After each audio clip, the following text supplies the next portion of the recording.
Daniel chapitre 2. La deuxième année du règne de Nebuchadnezzar, Nebuchadnezzar eut des songes. Il avait l'esprit agité et ne pouvait dormir.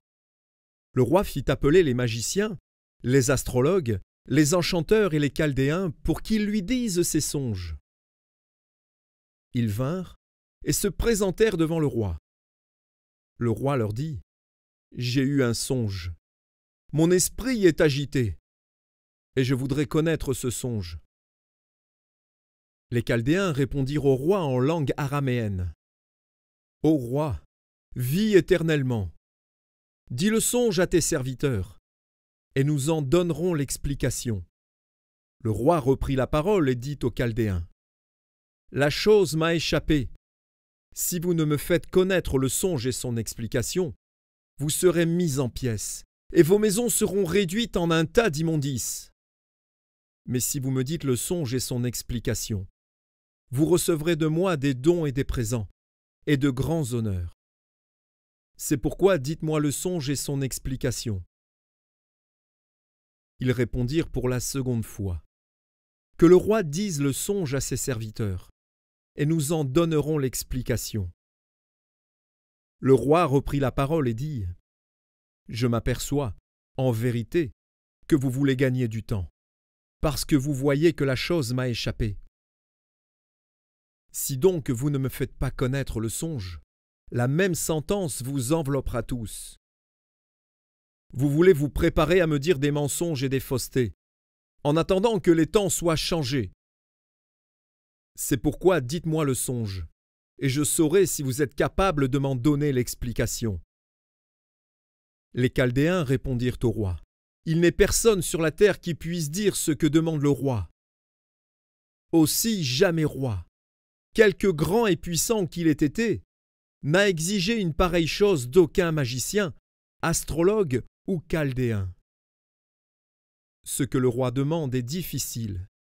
Il n'y a personne qui puisse le dire au roi, excepté les dieux, dont la demeure n'est pas parmi les hommes. » Là-dessus, le roi se mit en colère et s'irrita violemment. Il ordonna qu'on fasse périr tous les sages de Babylone. La sentence fut publiée, les sages allaient être mis à mort, et l'on cherchait Daniel et ses compagnons pour les faire périr. Alors Daniel s'adressa d'une manière prudente et sensée à Arjoc, chef des gardes du roi, qui était sorti pour mettre à mort les sages de Babylone. Il prit la parole et dit à Arjoc : « Commandant du roi, pourquoi la sentence du roi est-elle si sévère ?» Arjoc exposa la chose à Daniel. Et Daniel se rendit vers le roi, et le pria de lui accorder du temps pour donner au roi l'explication. Ensuite Daniel alla dans sa maison, et il instruisit de cette affaire Anania, Michaël et Azaria, ses compagnons, les engageant à implorer la miséricorde du Dieu des cieux, afin qu'on ne fasse pas périr Daniel et ses compagnons avec le reste des sages de Babylone. Alors le secret fut révélé à Daniel dans une vision pendant la nuit. Et Daniel bénit le Dieu des cieux. Daniel prit la parole et dit : « Béni soit le nom de Dieu, d'éternité en éternité. À lui appartiennent la sagesse et la force.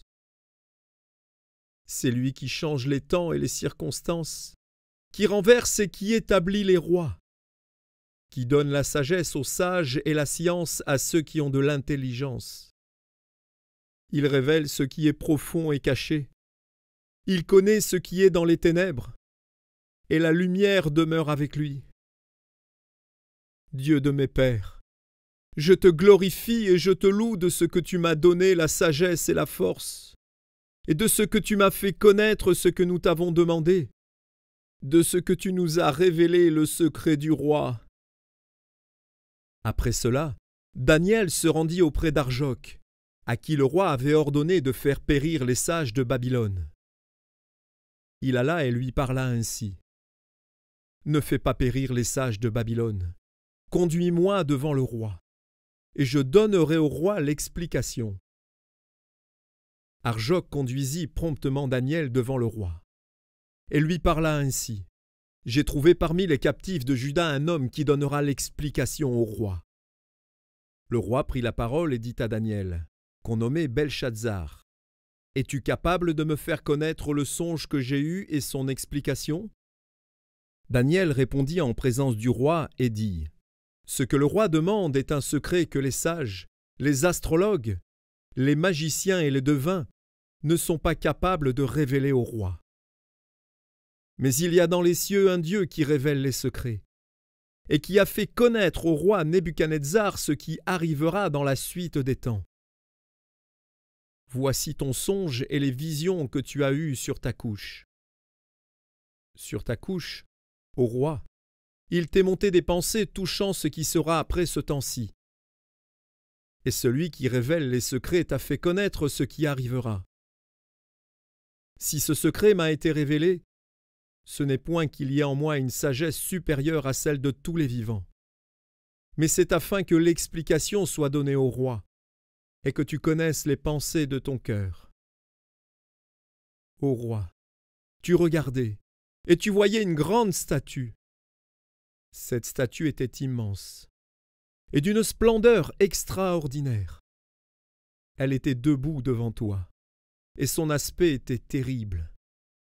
La tête de cette statue était d'or pur. Sa poitrine et ses bras étaient d'argent. Son ventre et ses cuisses étaient d'airain. Ses jambes, de fer. Ses pieds, en partie de fer et en partie d'argile. Tu regardais, lorsqu'une pierre se détacha sans le secours d'aucune main, frappa les pieds de fer et d'argile de la statue, et les mit en pièces. Alors le fer, l'argile, l'airain, l'argent et l'or furent brisés ensemble et devinrent comme la balle qui s'échappe du nerf en été. Le vent les emporta, et nulle trace n'en fut retrouvée. Mais la pierre qui avait frappé la statue devint une grande montagne et remplit toute la terre. Voilà le songe. Nous en donnerons l'explication devant le roi. Ô roi, tu es le roi des rois, car le Dieu des cieux t'a donné l'empire, la puissance, la force et la gloire. Il a remis entre tes mains, en quelque lieu qu'il habite, les enfants des hommes, les bêtes des champs et les oiseaux du ciel, et il t'a fait dominer sur eux tous. C'est toi qui es la tête d'or.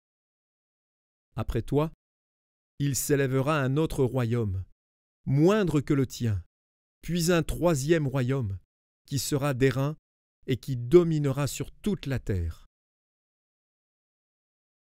Il y aura un quatrième royaume, fort comme du fer.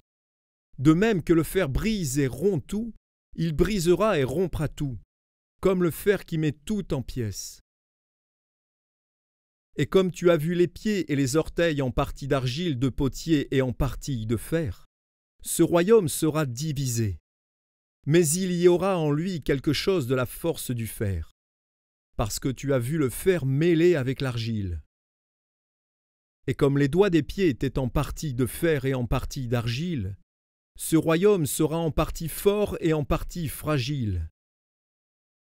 Tu as vu le fer mêlé avec l'argile, parce qu'ils se mêleront par des alliances humaines. Mais ils ne seront point unis l'un à l'autre, de même que le fer ne s'allie point avec l'argile. Dans le temps de ces rois, le Dieu des cieux suscitera un royaume qui ne sera jamais détruit, et qui ne passera point sous la domination d'un autre peuple.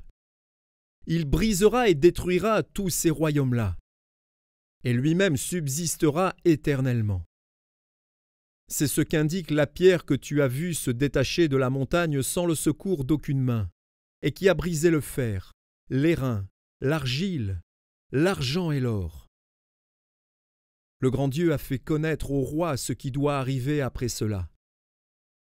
Le songe est véritable, et son explication est certaine. Alors le roi Nebuchadnezzar tomba sur sa face et se prosterna devant Daniel, et il ordonna qu'on lui offre des sacrifices et des parfums. Le roi adressa la parole à Daniel et dit : « En vérité, Votre Dieu est le Dieu des dieux et le Seigneur des rois, et il révèle les secrets.